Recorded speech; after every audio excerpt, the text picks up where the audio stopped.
Fantastic. So I'm joined by Anne-Marie this afternoon, who owns a beautiful sparkling wine company. So I'll hand over to you, Anne-Marie, if you'd like to tell us about your business, what it is you do and how long you've been going for.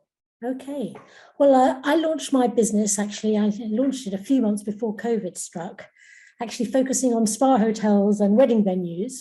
And actually, the first few months before COVID, we thought the business was absolutely flying because there was so much interest from the spa hotels. Unfortunately, they were so badly hit with the pandemic as they closed down for 18 months.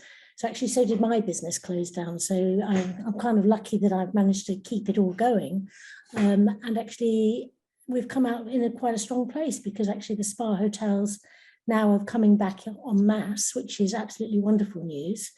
In fact, I did an event just recently. I had 22 different spa hotels and hotel chains wanting to take on the product. And actually, I had suddenly realized I needed to go from 80,000 bottles a year to 160. Wow. So we just managed to do that with the last bit of the herbal supplies we could grab our hands on. So we're secure for the year. So it's great. That's awesome. Almost it has doubled basically, hasn't it? Your orders and your intake. Yes, it has. It's a very unusual drink because I don't know if you know anything about the drink. So I used to work as a drinks director in Diageo. And then when I stopped and had my family, I retrained as a medical herbalist, as a qualified herbalist. And I realized that actually a lot of people were having a glass of wine in the evening after work because they wanted to relax and switch into them time. And actually they were actually having probably a little bit more alcohol than they wanted to have. And I realized that actually the little bit of alcohol could start that relaxation process, but actually my medical grade herbs would be able to take over that and they wouldn't actually miss the effects. And so that was kind of the idea behind Floriat.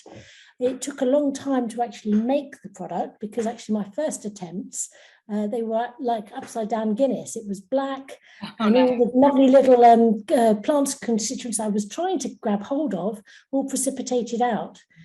Because actually you cannot make a proper genuine herbal drink, medicinal herbal drink, at a 0% alcohol. You always need the alcohol to have the parts that you need in the drink. Interesting. Yeah. So it's Floriat. Where did the name come from? Is that anything to do with the herbal benefits? Or? Yes, it is. It means it's a Latin phrase which means to flourish. Oh, nice. So again, it's all about making the drink. It's really trying to give the best for everybody, for which is actually quite a stressful time because actually there's a human need to de-stress. It's very harmful for the body to always be at a high levels of stress. And so actually it is quite important to actually get that relaxation. And so that was the concept behind Floriat. It actually took us 18 months working with a whole team of people from herbalists, suppliers, chemists, sommeliers, and me very actively. We went back to the drawing board a few times to actually work out the right ingredients. To 18 months to craft the drink so it would actually taste beautiful. And actually tomorrow will be the announcement that we won silver at the International Wine and Spirits competition. Oh, awesome. Oh, congratulations for that. Yeah, no, so it's kind of, that's a fantastic thing, but it's such a testament to the hard work of that whole team to get that taste right. Mm-hmm. So again, you can't get a better accolade, I don't think. Yeah. That's so interesting. That 18 months is a very long time. So is it sort of just like 18 months, one day, the next day you have a sip and you're like, wow, this is it. This is the final sort of recipe, and then go from there? Or well, the first few attempts, as I said, it was black, yeah. And we had to go completely back to the drawing board and go all the way through it again. And actually, then when we started getting closer, we were then trying to find a wine that would blend with the herbs, so they wouldn't fight the herbs and wouldn't fight the aromas. And that actually took quite a while to get to that. That was a while. And actually, even translating such a difficult, complex product through to the production line, that took quite a lot of skill as well. Yeah. So, and trying to get the bubble right. Who would believe that there's so much in bubbles? I commend you on the bottle. I think it's a beautiful bottle shape you've got as well, because it's not your ordinary sort of sparkling bottle. It's almost a bit more bottom heavy, isn't it? I really like it. Yes. I really like bottle shape, which I think is unique and will make it stand out a bit more, and it's on a shelf or somewhere. Yes, I think that's very much the feedback. Everybody loves the bottle design, Yeah. which is fantastic. Yes. And in fact, that was because I was on Dragon's Den earlier this year. I saw on your website. Yeah, I didn't see it on the TV, but I saw it on your website. How was that experience? Well, actually, it turned out to be fantastic, whereas all the dragons were so complimentary about the product. I don't think they quite understood a sort of a land-based product where you have to put so much into the ground to harvest. So it's more akin to a vineyard as a business than a spirits where you can turn the handle and churn it out. Actually, I grow all the herbs. So actually the first year I had to put £50,000 worth of plant material in the ground for my very first production run. And again, I've had to go and put in literally tons of violets. I've had to be sown so I could get the herbs so that I would have enough supply for this next year. So it's a very sort of different business, very unique. Yes, very, very interesting. You have a lot riding on the germination process then, which is a whole other side of it. Yes. And how the season goes. And actually, for my first attempt at doing that at home was actually we were going to go in and do some filming about filming all the violets. And actually, the deer had broken in and they'd eaten all the violets, which was a bit difficult. But you live and learn. But it was actually really interesting because Dragon's Den, I think overnight, within those few hours, we'd sold out, and I think we got pretty much the investment money overnight. Wow, that's all incredible. in one bottle orders. Yeah. Which was fantastic because actually a lot of people then came back, they signed up to the newsletter and they're coming back now and buying cases. So that has given us a real boost in terms of the consumer mindset, and really shown that people don't want a no alcohol wine. They actually want the benefits. They want to feel part of the occasion when other people are drinking wine. They want to be able to be part of it. So I think that really reinforced why Floreat was in such a unique place. Fantastic. Talking about your customers, so you say that you have sort of spas here that you wholesale to, so you're B2B and B2C, but do you have, is one particular category your sort of main revenue comes from? Or? Well, I'm focusing on spa hotels first because they are actually perfect for my consumer because they know about champagnes, they know about wellness, and they understand what I've done within the drink. And they can, because I can train the staff at the spa to actually taste it, they understand how they feel. They are actually quite strong ambassadors to the consumers that come through the door. Oh, fantastic. Once the consumers understand it, then that kicks up the volumes for me for direct orders. So it's and a perfect are you predominantly, is that spa hotels predominantly in Cornwall, or have you reached sort of further afield? Oh no, it's all over UK, and actually we are just trying to set up the distribution into Ireland and into German spa hotels. Oh wow! And we have distribution potentially into America as well. So it's all happening, which is quite exciting. Yeah, that sounds like it's going to be an exciting few months ahead, especially following the news of your silver award too. So yeah. Yes, that's fantastic. Well, yes, it comes out very, very shortly, just the next couple of hours. I think it'll be announced. Fantastic. And then in terms of, we sort of briefly spoke on COVID. So you said that your business had to close down through COVID because you had lack of supply. Are there any sort of learnings, any of your main takeaways that you took from COVID as the business sort of paused, or how did you find it? I think it was a very tough time because I do a lot of business strategy with companies, and I've done a lot of business strategy on the big long-term project planning with Diageo. So actually we'd got a very strong plan to go via the spas and wedding venues. And actually when they closed down, it was then a little bit of a regroup to kind of rethink through, okay, we can only survive by going B2C, direct to the consumer. So it wasn't a way that we planned to do it at all. And actually it was quite a difficult product to do because I think when you say to people about the product, they don't think it's going to taste nice. And so actually that's why I think that Wine Award is actually quite a key piece for us, because it's saying to the consumers, actually a whole load of sommeliers know it tastes lovely and they've awarded it like that. I think it gives people a lot more confidence in the product. Yeah, awesome. Have you taken your staff out to any sort of local events? I know we have Royal Cornwall Show down here. I know Stillian's show was the weekend just gone. Have you sort of been to any trade shows at all and offered any samplings? I focus very much on the hotel and, as I said, spa. So I've done, I think, 3 spa conferences, Yeah. and I do the independent hotel show. I sponsor the VIP areas. So I tend to just focus on where there is a wellness message. I'm not trying to just get out direct to the consumer. Strangely enough, it's to recruit a spa hotel. It's almost the same amount of money as recruiting a single consumer. So it's far better to get the spa hotels signed up and supporting them. Yeah, I can definitely imagine it's sort of, if I'm imagining myself going to the Headland in Newquay and sitting down and having a glass of it there with the girls.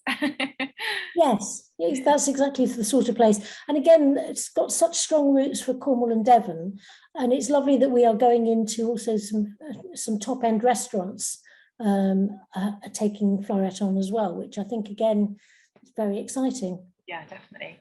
So then just talking a bit about your sort of, I know that you mentioned you work for Giorgio and now you are your own boss, which is fantastic. How has that sort of differed for you? Is there anything that you've learned from sort of working for yourself and not being an employee as such? Yes, and I think from the Diageo side, I was very much more on the change management, the strategy, the procurement side. And actually, I was always indirectly involved with the brand. So actually, stepping into your own company, you start realizing, yes, you are creating a brand, but actually, I am the brand ambassador.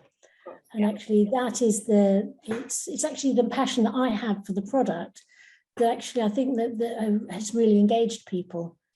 And that's kind of a step. So I'm not one step removed. I really am the heart and soul of it. Yeah, fantastic.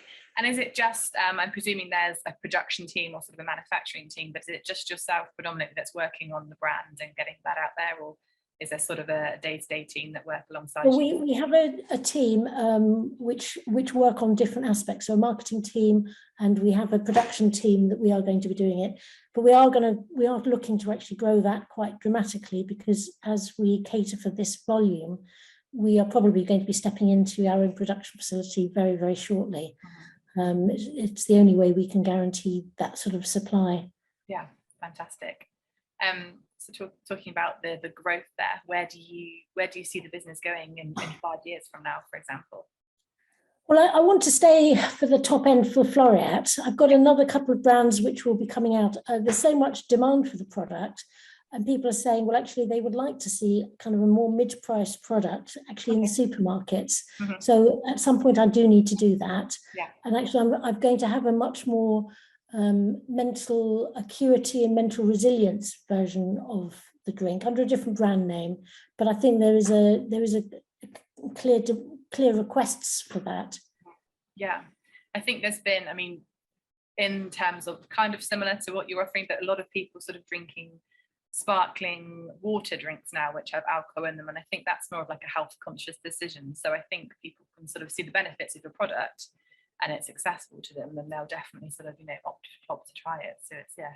Yes, and I think the way Floret is still very, very unique is it's effectively one of the groundbreaking functional drinks. So it is actually delivering on people's feelings of how people perceive the social situation, because people do relax, because I have put the herbs in there so they do relax as if they've got a full alcoholic drink, but in a low alcoholic one. So, and actually, I just don't believe that the technology isn't there to actually do that with a no alcohol drink at the moment. Yeah. So it'll be quite an interesting space to see who can crack it and who wants to go and do the research and development, which is extensive. Yeah. To actually create that. Yeah. I think I can say firsthand, obviously not drinking at the moment, you get to the end of the day and it's certainly like, oh, I wish I could just relax and have an alcoholic drink or something. So that is what you look for and search for at the end of the day. It is. And I think that's a human need, which actually, it's a very basic instinct, isn't it? You're trying to de-stress. Yeah. You're trying to relax. Yeah. And it's just having something tangible in your hand that you know is along those lines. Yes, and you want to be able to celebrate relaxing, don't you? It's not like you want to have that as a special moment for you. And it's when you start looking at people wanting to actually get into that phase, we always knew that it had to be bubbles, because bubbles always actually suggest to people they're celebrating. Of course, they're relaxing. And yeah, it's the noise. Yes, it's that whole ritual of opening a sparkling wine. Yeah, I agree. Yes. Yeah. And then sort of back to the business, but do you think there's anything you perhaps would have liked to have done differently? Are you happy with how everything sort of stand out so far? I think, oh gosh, I think the going for B2C was a much tougher nut to crack for us from a standing start, with actually very little experience in the business of actually doing that. So there was a lot of false starts, I think, in getting that way. Whereas before we knew that the kind of method to the spa hotels really worked, and actually after lockdown that worked. So that was, I think, a really tough place to be. Yeah, interesting. So the spa hotels, they were always where you envisioned the product ending up, were they? Yes, and it was in many ways, I suppose I should have stuck to my guns and said that was the business strategy and let's stay with it. But going into the pandemic sort of 6-8 months, actually, and being flat out working and then suddenly nothing, it was almost boredom that created that. And I should have stuck to my guns a little bit more and said, no, just let's wait. But I think that works too. Yeah. You know, we ended up with quite a lot of loyal followers from then, and those have actually kept the business going. So there was some benefit with your with your B2C. So do you get quite a lot of repeat customers, people that, as you say, come and buy a bottle and then will return? Yes, I've got lots of people. I've got quite a few ladies now, and I don't know, ladies and actually men, who are now buying several cases a month as regular orders. Yeah. So, and actually quite a lot of people are now saying to me, because it's also low in sulfites and the milk thistle clears the sulfites out, a lot of them are coming back to me and saying, this is the only drink I can drink. So actually it's created a brand loyalty, which is absolutely unheard of in a wine category. So I've got some people that have many thousands of pounds in the last year, these are single consumers that are spending that with me, which is really quite interesting. Fantastic. That's a great commitment. So well done on that too. Yeah, no, thank you. And then looking back slightly now, is there anything that you would say to an 18-year-old Anne-Marie who thought about going into business? Well, I've loved business, actually. I loved my time with Diageo. Yeah. And as I said, we did quite a lot of consulting work before that with both Ernst & Young and KPMG. And I think that's kind of the management consulting was a brilliant experience to get to run your own business, because you get to see every aspect of the business before you take the financial plunge yourself to actually run the business. So I think there is nothing like getting experience. And if you don't have that, I think go and call on a business mentor.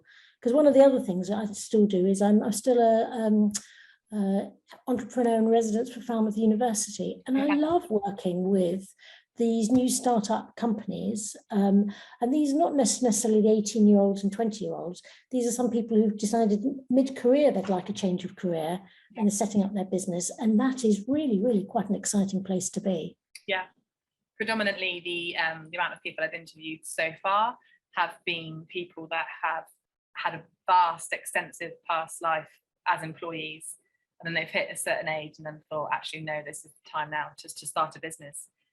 Which is really interesting. So they're sort of drawing on their past experiences and then putting that into play, which is great. Yes, and I think there's something as well about when you've had a successful career beforehand, you've actually got the finances behind you. Yeah. So actually you're able to go and take those risks into, like me with Floriat. I think if I had ever gone to somebody and said with the concept that I'd got, the 18 months of research and development to actually create the product could never have happened. It was too long a time, but I knew, because I was involved with it, I knew I could do that. And I knew the progress that we were making was reassuring. Was if I'd had an investor, I think that would have been a very hard place to be at that point. Yeah, of course. Yeah. And then finally, is there any advice that you would give to somebody who was thinking about going into business themselves? Well, I always say to my all my entrepreneurs is actually I make them do, and actually I did for myself, a 5-year month by month cash flow to actually plan the entire business out all the way from the word go. So actually it gives you an understanding of where are your big issues, maintaining margin, making sure the salary costs are in line with what your business can support. I think that is the absolute key. Fantastic.